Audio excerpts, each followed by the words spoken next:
Hello namaste and welcome back to another episode of MMA story fight cast. And आज हम बात कर रहे हैं एलेक्स परेरा के बारे में, जो ड्रास्टिक चेंज वो पूरे यूएफसी में लेके आए हैं और जो कर्स्ड डिवीजन जो था उसमें चैंपियन बनना और नॉट साइमल्टेनियसली बट अलग अलग डिवीजन की बेल्ट्स वो जैसे कि लेते जा रहे हैं। तो अब नेक्स्ट उनका फाइट होने की बात हो रही है हैवी वेट पे, और अगर वो बाय चांस हैवी वेट जीत जाते हैं तो वो अकेले ऐसे फाइटर होंगे जो कि 3 अलग अलग डिवीजन में चैंप रह चुके होंगे।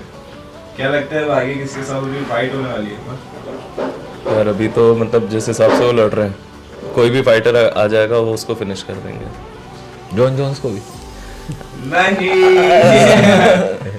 जॉन जोन्स एक्सेप्शन है यार, जॉन जोन्स एक्सेप्शन है अपने लिए उसको। हाँ मगर क्या लगता है हेवीवेट में फाइट होगी उसकी? मुझे लगता है कि अगर सुपर फाइट बनाना चाहता है वो तो कर लेगा जॉन जोन्स के साथ में फाइट। यार जॉन जोन्स अगर बोल रहा है तो ये फाइट होगी फिर। चैलेंज आगे से जॉन जोन्स ने किया है ना ट्वीट करके। जॉन जोन्स को लग रहा है कि मेरे लिए इजी टास्क है क्योंकि स्ट्राइकर है तो ग्राउंड पे ले जाना है। उसकी पहली जो लॉस थी ना एमएमए में, फर्स्ट जो फाइट थी उसमें जो लॉस किया वो सबमिट हुआ था फर्स्ट फाइट में एलेक्स पेरेरा यूएफसी में आने से पहले।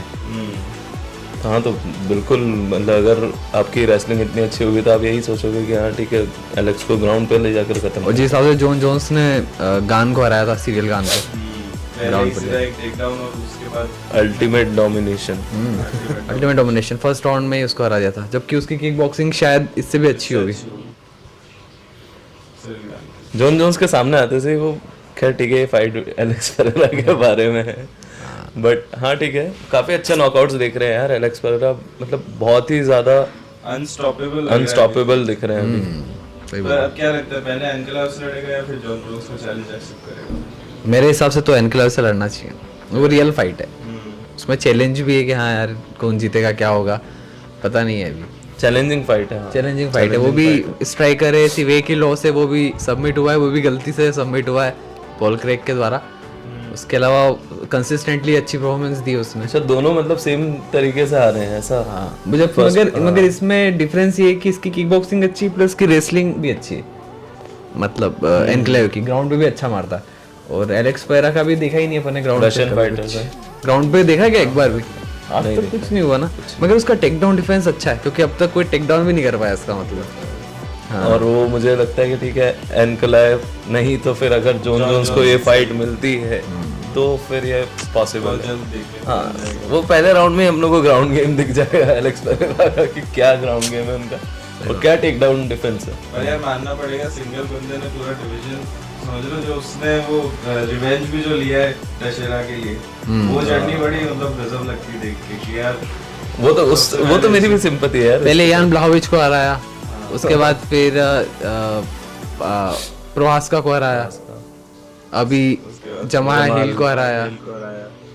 अब अगर एनक्लेव से फाइट होती तो पता चलेगा उसकी बराबरी की टक्कर होने वाली है यार। बट मतलब कहाँ से शुरू हुई थी इसकी जर्नी यार?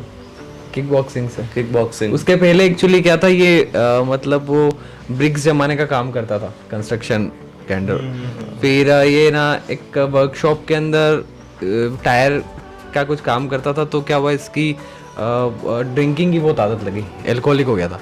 फिर वहाँ पर एल्कोहलिक हो गया है बहुत ज़्यादा, तो उससे सही होने के लिए उसको उस आदत को सही करने के लिए फिर इसने किक बॉक्सिंग अकेडमी ज्वाइन की, तो वहाँ प्रैक्टिस करता रहा और इसने फिर एल्कोहल की आदत को छोड़ा और कुछ साल बाद 2009 में किया था इसने। उसके बाद 2014 में इसने फिर डेब्यू किया और फिर जीतना चालू किया। दो बेट ये सब बात की बात है, ये सब खतरनाक हो गया था, जो बहुत ज़्यादा खतरनाक हो गया फिर वो। मतलब क्या सोचो अगर वो किक बॉक्सिंग ज्वाइन नहीं करता कभी, वही काम करता रहता तो क्या होता। एक बहुत अच्छा फाइटर मिस कर देते हम। हाँ मगर सोचने की बात है, तो इस तरह से। और एक और टर्निंग पॉइंट मुझे लगता है इसके करियर का, वो जब आर्टिस्ट अनिल को इसने हरा तो दिया था सेकंड टाइम भी किक बॉक्सिंग में। उसके आर्टिस्ट अनिल ने मतलब एक कहीं इंटरव्यू में बोला था कि मैं बहुत बड़ा स्टार बन चुका हूँ और ये जो बंदा जब भी मेरी फाइट्स देखता होगा तो बोलता होगा कि यार मैंने तो इस बंदे को हरा रखा है, एक अफसोस के साथ वो जीता होगा।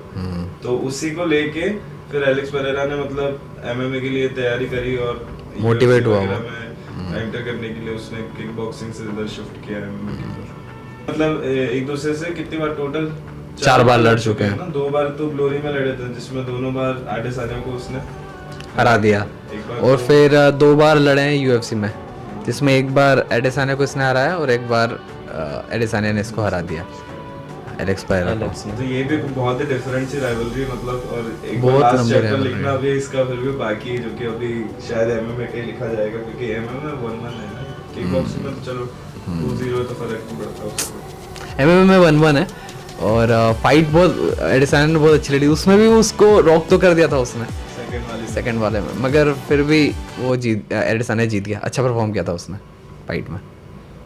डेस्परेटली जीता है वो उस fight को। पॉकेट में था और वो लग गया उसका, बहुत डर डर के फिर बच के उसे टेंशन में तो था कि यार मेरा दिक्कत है। प्लांट था यार, मतलब उसने उसके लिए ट्रेन किया था, उसका तो ये कहना है। पॉकेट में लड़ने के लिए हाँ, उसको शायद इतना तो सोचते भी होंगे यार, 10 चीजें सोचते होंगे कि यार इसमें क्या होगा, अगर ऐसी सिचुएशन में आ गए तो क्या होगा, क्या करता है वो। क्या वो भी एलेक्स पेरेरा भी लड़ता रहता है, मतलब वापस पीछे नहीं होता है। पॉकेट में अगर आ गया सामने वाला तो वो मारेगा, अब उसमें भी लगेगी भी, वो भी सामने वाला भी घुमाएगा। स्टोन फेस्ड, इसलिए तो नेक्स्ट मैचअप किसके साथ होने वाला है बोटा, क्या बोलते हो ऐसा फाइनली? मुझे लगता है कि एनकेलेव के अलावा कोई भी सही चॉइस नहीं रहेगी, सबसे बेस्ट होगी फाइनल टेस्ट होगा और फिर फाइनल टेस्ट। अगर उसको हरा दिया इसने उसके बाद फिर इसको हाईवेट में जाना चाहिए, फिर कोई बचा नहीं ना करने के लिए, मूव कर सकता है फिर ये।